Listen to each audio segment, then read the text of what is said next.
Hi, I'm Lou Gelati. I'm holding one of our coil over shocks that we use for the Corvette. We used it on our World Challenge car. I'm the driver of this American Le Mans Corvette and driven Corvettes in World Challenge and three-time champion of the World Challenge Series, built our own race cars, probably close to 50 race cars we built. What you're going to see today is an extreme test that we're going to do. We're going to do a test with a Corvette Z06, aluminum frame, aluminum shock mounts, and we're going to demonstrate more extreme than you'll ever see on a racetrack or on the street. We're going to run over a 6x6 square log. Hope you enjoyed the show and get a good comfort feel for coilovers. Thank you.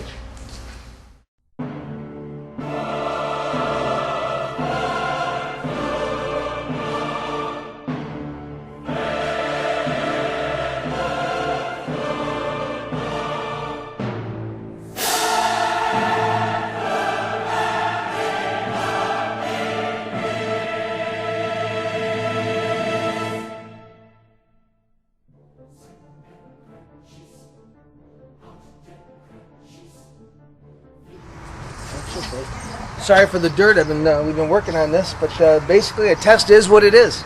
If you look right down here, we got a dual camera, so we're going to be able to take two different pictures. We're going to be able to take a picture of the top shock mount and the whole coilover suspension. We removed the front bumper and the fender just because it's my car and I don't want to damage anything. We put a stock wheel on it. It's a polished wheel, but it's a stock one we had, and a stock tire, just so that we duplicate what was on the other car. And the test is what it is. If you look out here, you'll be able to see the block we're running over, and we calculated the dimension, and this block is the exact same size as the block that was on the ground in front of that Corvette that Just Jay hit. So we bolted it to the ground. Shouldn't go anywhere. It's bolted to the ground, lag bolted. We're trying to simulate the load of the suspension going up. We're not trying to make the log jump around and scratch my car in any way, but whatever happens, happens. So.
Okay, what we have here is what's left over.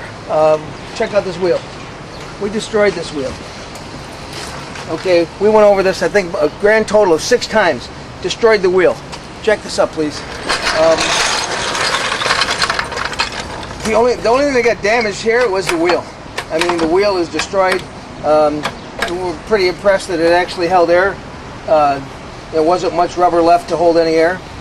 Absolutely no damage, no nothing, no issues. The shock is perfect. Our spring didn't coil bind because you can tell the hypercoil paint is fully intact, which means that the spring did not coil bind. pretty significant. I mean, we know what we're doing. 35 years of racing. This is the kind of stuff we do. We had this car together without any springs on it. We pretty much had the car on the ground. It's about an inch off the ground when you take the spring out, and you just let the car sit on the shocks with no spring in there. So at any rate, it was our feeling that GM designed a really good shock tower, as long as you use the whole shock tower. If you're trying to put a projectile through the center of a shock tower, you got a small hole there, and you put a projectile, it's like a bullet going through it, you know. But what we've got is a broad base, and it distributes the load to the stronger part of the shock tower. Okay, the shock tower has gussets on the side right from General Motors. We use a shock mount that distributes the load all the way around to the largest point. If the product gets better for everybody, then that's good for everybody. All right, thanks. I think we proved what we had to prove. Our coilovers distribute the load. We don't coil bind. Our shock bodies are short. The shock mount is significant enough to handle this kind of load. It's actually a no-brainer, and hope you enjoyed the show, and thanks. I'm sitting next to a C6, C5 chassis. This is a steel chassis. This has even less of an issue than the Z06. The Z06 is an aluminum frame, so there was a little more concern on that. I want to show you why we think what we think, why we do what we do, and why we build our coilovers like we do. When you hit a severe bump, like a 6x6 log, a shock like this would probably have more of an issue than even our coilover. Even a stock shock would probably have broken the shock mount on that Z06 that you saw in the video. The reason is it's just so darn long. You know, you get the shock body, and the shock body, it's 3 inches longer, which means at ride height, when we went over the 6x6 log, we had 3/8 of an inch left over. There was really only 3/8 of an inch left of shock travel, which equates to somewhere in the neighborhood of 5/8 of an inch at the wheel, maybe 3/4 of an inch at the wheel because of the wheel rate. Even a stock shock, if you look inside, can you look inside here? The size of that, the internal part, that's a steel washer. When that is on the shock, that distributes the load even in a stock applications. Now this is a steel frame here, C5, C6, same gussets, same attachment to the frame, and it's pretty strong. This one is much stronger than the C6, and they're both overkill for a coilover package. When you put a mount like this, the factory is not dumb. The engineers at GM are pretty darn smart. And what they did is they distributed the load over the whole thing. And you look at these two, and we're pretty close to the same as a GM unit, but this is a bayonet mount. But when it's all said and done, even if the shock bottoms out, the factory is going to distribute the load over a large area. So that's what we tried to duplicate. The length of the shock body being shorter, it gives it a lot longer time before the actual shock will bottom out. And in our case, we had a 6x6 log and still didn't bottom the shock out. We had 3/8 of an inch space left.